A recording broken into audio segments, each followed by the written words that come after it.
Let me tell you about the man who destroyed my life. Actually, let me rephrase that. The man who almost destroyed my life. Until I turned my nightmare into the most watched story on the internet. My name is Jennifer Hayes, and I'm 41 years old. I live in Phoenix, Arizona, and work as a healthcare administrator. Single, independent. Tired of bad relationships.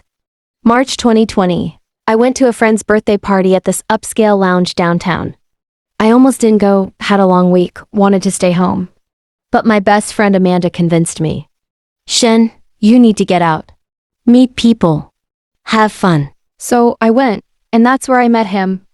Marcus, 6'2", dressed sharp, confident smile. He approached me at the bar, offered to buy my drink. We talked for 3 hours straight. He told me he was a former college basketball player from Arizona State, now working as a senior analyst at Intel's Phoenix office. Said he'd just relocated from Portland for the job. He was charming. Funny. Asked about my work. My family actually listened when I talked. At the end of the night, he asked for my number. I gave it to him without hesitation. Our first real date was supposed to be at this Italian restaurant in Scottsdale. I'm on my way there when my car starts making this horrible grinding noise. I pull over, smoke coming from under the hood. I'm about to call Marcus and cancel when he texts first. Where are you? Everything okay? I explain the situation. He says, send me your location. I'm coming to get you. 20 minutes later, he shows up. Takes one look at my car and calls a tow truck.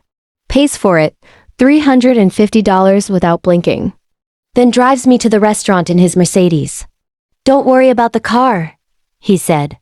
These things happen. Tonight's about us having a good time. I was blown away. This man, this virtual stranger just spent hundreds of dollars to save our first date. He was a gentleman. A provider. Everything I'd been looking for. Over dinner, he opened up. Said his previous relationship ended badly. His ex-fiancée cheated on him with his business partner. He'd moved to Phoenix for a fresh start. He wanted something real. By the end of the night, I thought I'd met my future husband.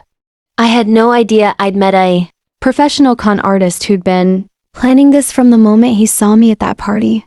Marcus and I started dating right as COVID lockdowns began.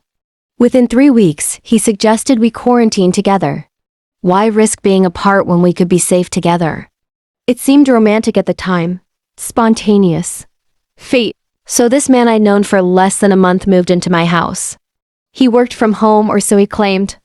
Every day, he'd be in my spare bedroom with his laptop, taking video calls, typing away. I'd hear him through the door, talking about Q2, projections and stakeholder meetings.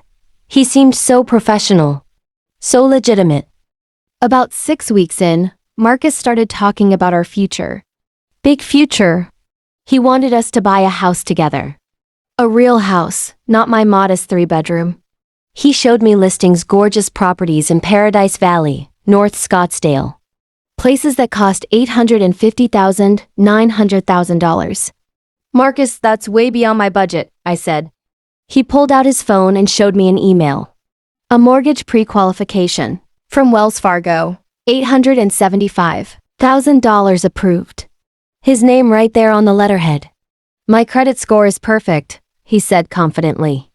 My salary at Intel covers it. And with your income, we'd be more than comfortable. We went to open houses. Marcus talked to real estate agents like he'd bought property a dozen times. Threw around terms I barely understood. Made me feel like this was really happening. Like we were about to start our dream life together. But every deal mysteriously fell apart. The seller accepted another offer. His bank needed additional documentation. The inspection revealed foundation issues. Always something. Always an excuse that made sense at the time. Then I got pregnant. Unplanned, but Marcus seemed thrilled. He started talking about baby names, about converting one of the bedrooms in our new house into a nursery. He rubbed my belly and told me I'd be an amazing mother. 6 weeks later, I miscarried. It was devastating.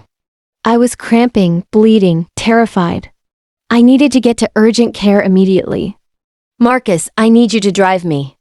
Right now. He looked up from his laptop, stressed. Baby, I'm in the middle of a critical presentation. Can you call someone else?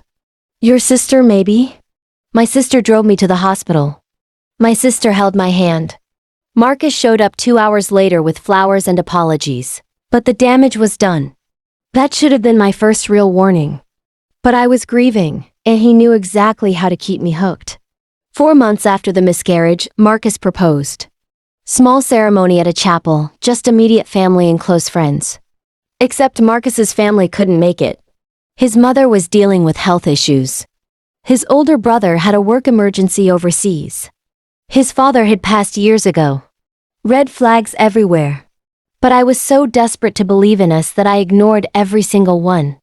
We got married in December 2020. I was Mrs. Jennifer Hayes Carter. The happiest day of my life. Or so I thought. The cracks started showing almost immediately. Marcus's paychecks from Intel were delayed due to some banking transition. Could I cover the mortgage this month? I did. Then next month too. And the month after that. By April 2021, I paid our entire household expenses for 4 months straight.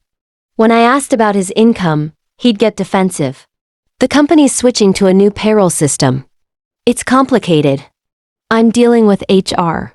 Then there was the phone situation. Marcus was constantly on calls.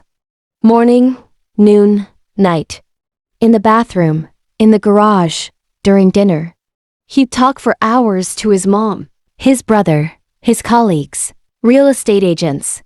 But one afternoon, I walked past him while he was on one of these calls. The phone screen was black. Not on a call, just off. He was having a full conversation with nobody. When I mentioned it, he brushed it off. Oh, the screen goes dark automatically during calls. Battery saver mode. That's not how iPhones work. But I let it go. The money situation got stranger. Marcus would borrow cash for various emergencies. $3,000 for his brother's medical bills. $2,500 for his mom's car repair. $4,000 for a work computer that got stolen. I gave him everything. Drained my savings account trying to help his family emergencies. Then one day, Marcus came home crying. Real tears streaming down his face. My nephew died in a car accident. His funeral is next week. I need $7,000. I didn't even know he had a nephew. But he was devastated, so I took out a personal loan. $7,000 for a funeral. 3 weeks later, Marcus came home wearing a brand new Tag Heuer watch. $4,000 watch on his wrist. Where'd you get that? I asked. Work bonus. Surprise performance award. Something in my gut screamed that he was lying. And for the first time since we'd met, I decided to investigate. I started small. Called Intel's main Phoenix office. Hi, can you transfer me to Marcus Carter's extension? He's in the analytics department. The receptionist put me on hold. Came back 2 minutes later. Ma'am, we don't have anyone by that name in our system. Are you sure he works here? My heart dropped. He's been there for over a year. Senior analyst position. I'm sorry, but we have no record of a Marcus Carter employed at this location. I hung up. Hands shaking. Okay, maybe he works remotely and isn't in their main directory. Maybe it's a contractor thing. I tried to rationalize it. Next, I looked up Arizona State's basketball rosters from when Marcus would have played. Searched every year from 2002, 2004. Nothing. No Marcus Carter. I even called the athletics department. We have no alumni records for anyone by that name in basketball. Every piece of his professional identity was fake. Everything. I decided to follow him. Called in sick to work. Waited for him to leave the house in his work clothes business casual, laptop bag over his shoulder. I followed him at a distance in my sister's car. You know where he went? A staffing agency in a strip mall near the airport. The kind that does day labor, warehouse gigs, temporary work. He walked in wearing jeans and a high-waist vest he'd pulled from his trunk. I sat there for 6 hours. When he came out, he looked exhausted, dirty, like he'd been doing manual labor all day. My senior analyst husband was working day jobs at a temp agency, probably making $12 an hour. While I paid for his Mercedes lease, his designer clothes, his entire lifestyle. I confronted him that night, calmly, gave him a chance to come clean. Marcus, I called Intel today. He didn't even flinch. Just looked up from his phone. Yeah? What did they say? They said you don't work there. So where do you actually work?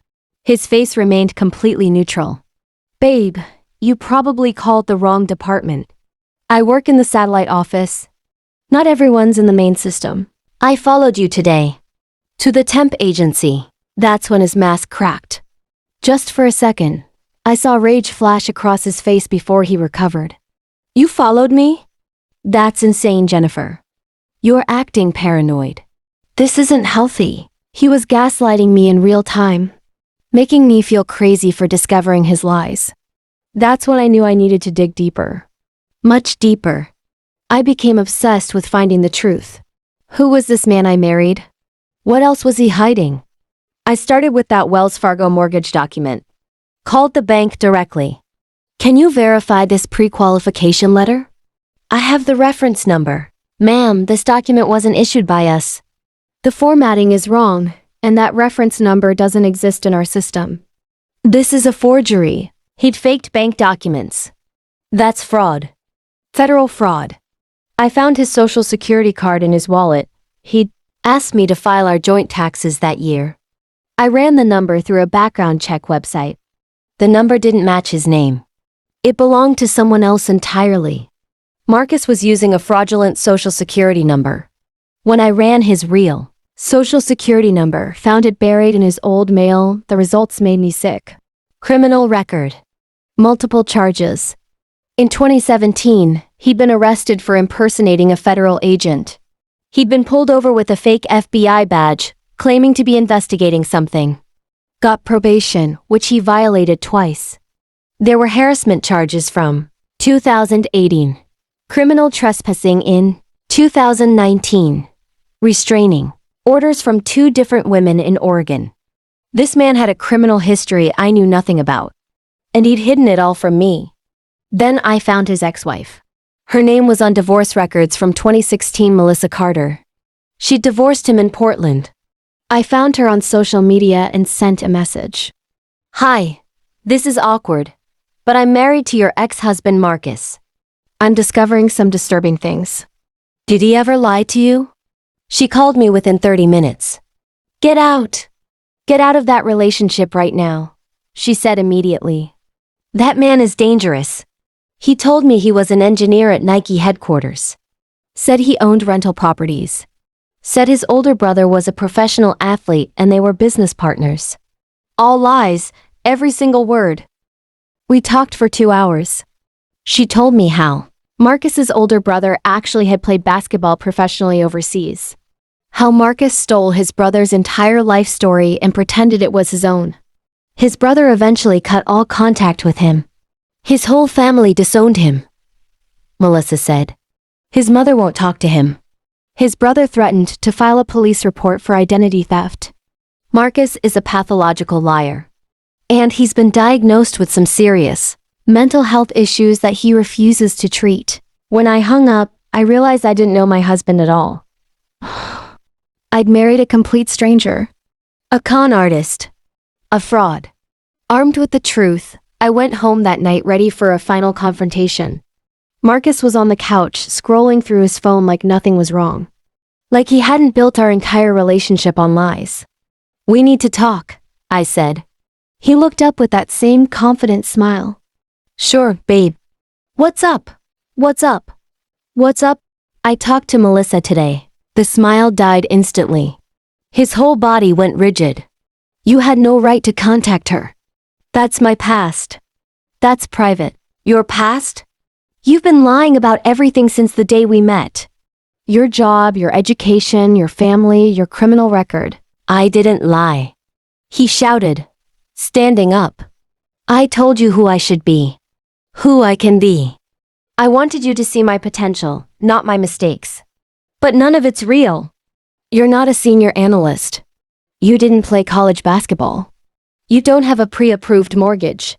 You're a temp worker with a criminal record using a fake social security number. That's when he broke. dropped to his knees, grabbed my legs, started sobbing. Please, Jennifer. Please don't leave me. I'll get help. I'll go to therapy. I'll be better. Just give me one more chance. For a moment, just a moment, I almost believed him. Almost gave in. Then I remembered what Melissa told me. About his diagnosed mental health conditions. About how he refused treatment. About how he'd done this to multiple women before me. Did Melissa tell you about my diagnosis? He asked through tears. She mentioned you've been diagnosed with conditions you refuse to treat. I don't need medication, he snapped, the tears stopping instantly. Those doctors don't know what they're talking about. I'm fine. We can work through this without drugs. But we weren't fine. And I finally accepted that. That night, I packed my essentials and went to my sister's place. Filed for divorce the next morning. On Marcus's birthday, June 2021, I told him I wanted him out of my house. I changed the locks 2 days later. Thought it was over.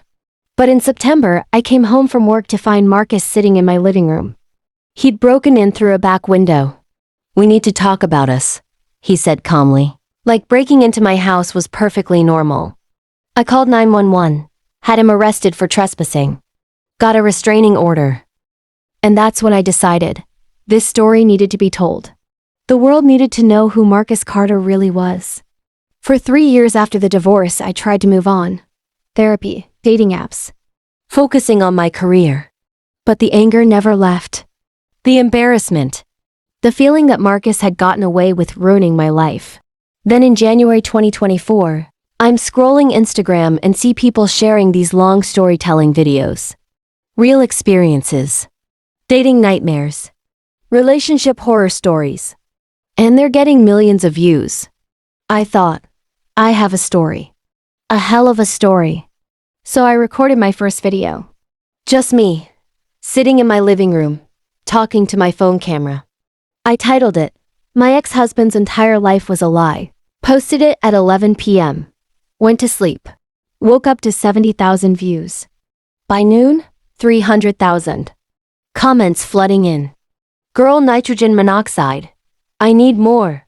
Please tell me this isn't real. So I made another video. Then another. I told the whole story. The party. The car breakdown. The fake jobs. The forged documents. The imaginary nephew's funeral. The fake phone calls to nobody. Everything. I made dozens of videos over several weeks. Each one 10 minutes long. The entire saga of my marriage to a professional liar. And people were obsessed. The series went absolutely viral. Not just popular viral. Within 3 weeks, I gained 4 million followers. News websites started writing articles about me. People were making reaction videos, creating timelines, finding court records. Someone figured out Marcus's real identity and found his social media. He got flooded with comments. People started calling him the Phantom because nothing about him was real. The series got over 600 million total views. 600 million. Marcus tried to defend himself. Made his own videos claiming I was lying. That I'd cheated on him, that I was doing this for attention. But nobody believed him. The comments on his videos were brutal. We've seen the receipts, bro. Imagine lying about lying. Go pretend to be on the phone somewhere else. Then the opportunities started rolling in. A streaming platform wanted to make a documentary series. I got a book deal. Major podcasts wanted interviews. I spoke at women's conferences about recognizing red flags. My nightmare became my platform. My humiliation became my purpose. And Marcus became internet infamous. The man who lied so much. He became a cautionary tale that hundreds of millions of people watched. My revenge wasn't violence. It wasn't revenge porn. It was simply telling the truth. It's October 2024 now. 10 months since I posted that first video. My entire life has changed. I left my healthcare job to focus on content creation and advocacy work. I travel the country speaking to women about financial abuse, love bombing, and recognizing manipulation tactics. People constantly ask, do you regret sharing your story so publicly? Not for 1 second. Because my story helped people. I get hundreds of messages every week from Women who watched my videos and recognized their own partners. Women who left abusive relationships. Women who avoided con artists because they knew the warning signs. That makes everything worth it. Do I regret marrying Marcus? Of course. But I don't regret what it taught me. I learned that when someone's past is mysteriously vague, there's usually a reason. I learned that love bombing overwhelming. Affection at the start is a manipulation tactic, not true love. I learned that financial secrecy is always a red flag. I learned that someone who isolates you from verifying their story is hiding something. Most importantly, I learned to trust my gut. Every time I felt something was off, I was right. But I ignored it because I wanted the fantasy to be real. Here's the wildest part. After my series went viral, 11 other women contacted me. 11 women Marcus had conned before me, all with similar stories. He'd been running this exact playbook for nearly 20 years. City to city, state to state, victim to victim. One woman in Seattle lost $40,000. Another in Denver almost had her identity stolen. A woman in San Antonio married him and didn't discover the lies until she was pregnant with his child. We formed a support group. Phantom survivors, we call it. We laugh about it now, but it's also therapy. We're healing together. As for Marcus, last I heard, he moved to another state, probably running the same con on someone new. But now, when you Google his name, my videos are the first results. His lies are permanently documented online. Good luck explaining that to your next victim, Marcus. I turned my worst experience into my greatest strength. I turned betrayal into education. I turned shame into empowerment. And I made damn sure that every woman who meets Marcus Carter from now on will know exactly who he really is. That's my revenge. And honestly, it's the best revenge possible. Some stories need to be told. Mine needed to go viral.